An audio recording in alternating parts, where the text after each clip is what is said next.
Bo'l. Do'stlar, assalomu alaykum. Alloh sevgi kasasini akalar, Grensa kirdi chiqqan akalarimiz jo'natyapmiz. Hozir ikkita yana keladi. Bitta o'tkazamiz Pobeda reyslarni. Do'stlar, men nima demoqchiman? Agar inostraniy grajlar reyestrda bo'lsa, mana bu stoyka registratsiyani ko'rib turibsizlar. Mana shu stoyka registratsiyada uchta kelasizlar, bagajlaringizni topshirasizlar yoki bilet olmoqchi bo'lsangiz, mana shuni bilet chiqarib berish uchun.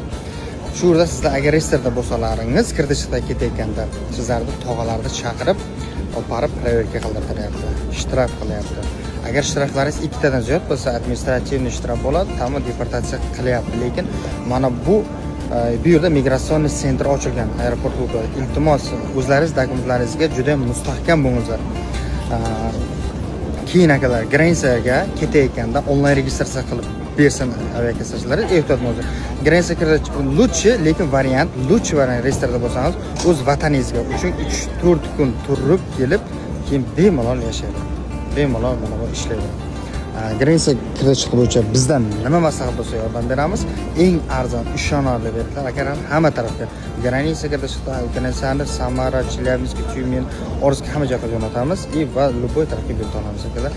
Eng ishonarli arzon belgilar faqat ular olasiz. Buni betlarni olsa. Hozir sheriklaringiz keladi.